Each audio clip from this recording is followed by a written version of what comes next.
ನಮಸ್ಕಾರ. ಫ್ರೀಡಂ 19 ಸುದ್ದಿವಾಹಿನಿಗೆ ಸ್ವಾಗತ. ಇಂದಿನ ಮುಖ್ಯ ಸುದ್ದಿಗಳತ್ತ ಗಮನ ಹರಿಸೋಣ.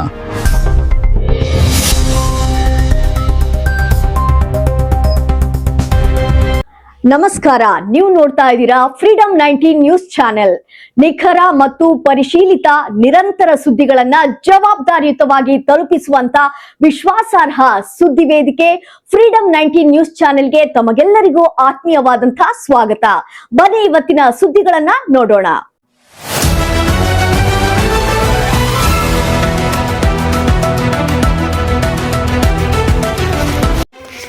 ನೀಟ್ ಪ್ರಶ್ನೆ ಪತ್ರಿಕೆ ಸೋರಿಕೆ ಹಗರಣದ ಹಿನ್ನೆಲೆಯಲ್ಲಿ ನೊಂದ 21 ಅಮಾಯಕ ವಿದ್ಯಾರ್ಥಿಗಳು ಜೀವ ಕಳೆದುಕೊಂಡಿರುವುದನ್ನು ಖಂಡಿಸಿ ಹಾಗೂ ವಿದ್ಯಾರ್ಥಿ ಸಮುದಾಯಕ್ಕೆ ನ್ಯಾಯ ಒದಗಿಸಲು ಆಗ್ರಹಿಸಿ ಎನ್ಎಸ್ಯುಐ ಕರ್ನಾಟಕ ವಿಶ್ವವಿದ್ಯಾಲಯ ಧಾರವಾಡದ ವತಿಯಿಂದ ಬೃಹತ್ ಪಾದಯಾತ್ರೆ ಮತ್ತು ಪ್ರತಿಭಟನಾ ಸಭೆಯನ್ನು ಹಮ್ಮಿಕೊಳ್ಳಲಾಗಿದೆ. ದಿನಾಂಕ ಶುಕ್ರವಾರ 24 ಜೂನ್ 2026ರಂದು ಪಾದಯಾತ್ರೆ ಪ್ರಾರಂಭ. ಬೆಳಗ್ಗೆ 10 ಗಂಟೆಗೆ ವಿವಿಧ ಕಾಲೇಜುಗಳ ವಿದ್ಯಾರ್ಥಿಗಳಿಂದ ಪ್ರಾರಂಭ, ತಲುಪುವ ಸ್ಥಳ ಮತ್ತು ಶ್ರದ್ಧಾಂಜಲಿ ಸಭೆ. ಬೆಳಗ್ಗೆ 11 ಗಂಟೆಗೆ ಕೆಮ್ಸ್ ಆವರಣದಲ್ಲಿರುವ ಗಾಂಧಿ ಪ್ರತಿಮೆ ಹತ್ತಿರ ಹೋರಾಟದ ಪ್ರಮುಖ ಬೇಡಿಕೆಗಳು, ಶ್ರದ್ಧಾಂಜಲಿ. ನೀಟ್ ಪ್ರಶ್ನೆ ಪತ್ರಿಕೆ ಸೋರಿಕೆ ಪ್ರಕರಣದಿಂದಾಗಿ ಪ್ರಾಣ ಕಳೆದುಕೊಂಡ 21 ವಿದ್ಯಾರ್ಥಿಗಳಿಗೆ ಭಾವಪೂರ್ಣ ಶ್ರದ್ಧಾಂಜಲಿ ಸಲ್ಲಿಕೆ, ಶಿಕ್ಷಣ ಸಚಿವರ ರಾಜೀನಾಮೆ. ಪ್ರಶ್ನೆ ಪತ್ರಿಕೆ ಸೋರಿಕೆಯ ಜವಾಬ್ದಾರಿ ಹೊತ್ತು ಹಾಗೂ ವಿದ್ಯಾರ್ಥಿಗಳ ಭವಿಷ್ಯದ ಜೊತೆ ಚೆಲ್ಲಾಟವಾಡಿದ್ದ ಕೇಂದ್ರ ಶಿಕ್ಷಣ ಸಚಿವರು ತಕ್ಷಣವೇ ತಮ್ಮ ರಾಜೀನಾಮೆ ನೀಡಬೇಕು. ಗೃಹ ಸಚಿವ ಅಮಿತ್ ಶಾ ರಾಜೀನಾಮೆ. ದೆಹಲಿಯಲ್ಲಿ ಶಾಂತಿಯುತವಾಗಿ ಪ್ರತಿಭಟನೆ ನಡೆಸುತ್ತಿದ್ದ ವಿದ್ಯಾರ್ಥಿ ಸಮುದಾಯದ ಮೇಲೆ ನಡೆದ ದೌರ್ಜನ್ಯವನ್ನು ಖಂಡಿಸಿ ನೈತಿಕ ಹೊಣೆ ಹೊತ್ತು ಕೇಂದ್ರ ಗೃಹ ಸಚಿವ ಅಮಿತ್ ಶಾ ಅವರನ್ನು ತಕ್ಷಣವೇ ರಾಜೀನಾಮೆ ನೀಡಬೇಕು. ಹೋರಾಟದ ನೇತೃತ್ವ ವಹಿಸುವ ಪ್ರಮುಖ ನಾಯಕರು: ರಜತ್ ಉಳ್ಳಾಗಡ್ಡಿ ಮಠ ಅಧ್ಯಕ್ಷರು, ವಿದ್ಯಾನಗರ ಬ್ಲಾಕ್ ಕಾಂಗ್ರೆಸ್ ಸಮಿತಿ ಅರ್ಜುನ್ ಪಾಟೀಲ್ ಅಧ್ಯಕ್ಷರು, ಹುಬ್ಬಳ್ಳಿ ಧಾರವಾಡ ಜಿಲ್ಲಾ ಯುವ ಕಾಂಗ್ರೆಸ್ ಸಮಿತಿ ವಿಶಾಲ್ ಅಭಯ್ಯ ಪ್ರಧಾನ ಕಾರ್ಯದರ್ಶಿ, ಹುಬ್ಬಳ್ಳಿ ಧಾರವಾಡ ಜಿಲ್ಲಾ ಕಾಂಗ್ರೆಸ್ ಸಮಿತಿ ಇಕ್ಬಾಲ್ ತಮಟ್ಗಾರ್ ಅಧ್ಯಕ್ಷರು, ಧಾರವಾಡ ಗ್ರಾಮೀಣ ಜಿಲ್ಲಾ ಯುವ ಕಾಂಗ್ರೆಸ್ ಸಮಿತಿ ಹಾಗೂ ವಿವಿಧ ಕಾಲೇಜುಗಳ ವಿದ್ಯಾರ್ಥಿ ನಾಯಕರು ಮತ್ತು ಪ್ರಮುಖ ಮುಖಂಡರು. Somalingappa Yaligar, freedom 19 news, Hubballi.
ಧರ್ಮೇಂದ್ರ ಪ್ರಧಾನ್ ಇಸ್ತೀಫಾ दो ಧರ್ಮೇಂದ್ರ ಪ್ರಧಾನ್ ಇಸ್ತೀಫಾ दो ಎಲ್ಲರೂ ಈ ಕಡೆ ಬರೀ ಸ್ವಲ್ಪ. ಈಗ ನಮ್ಮ Karnataka institute of medical science Gandhi ಪ್ರತಿಮೆ ಹತ್ರ ಒಂದು ಪ್ರತಿಭಟನೆಗೆ ಕರೆ ಪಡ್ಕೊಂಡಿದ್ದು ನಾವು ಸಾಕಷ್ಟು ಕ್ಲಾರಿಫಿಕೇಶನ್ ಕೇಳಿದ್ವಿ. ಅದರ ಕುರಿತಾಗಿ ಅವರ ಕ್ಲಾರಿಫಿಕೇಶನ್ ಆಮೇಲೆ ನಿಬಂಧನೆಗಳು ಸುಮಾರು 5 ವಿದ್ಯಾರ್ಥಿಗಳು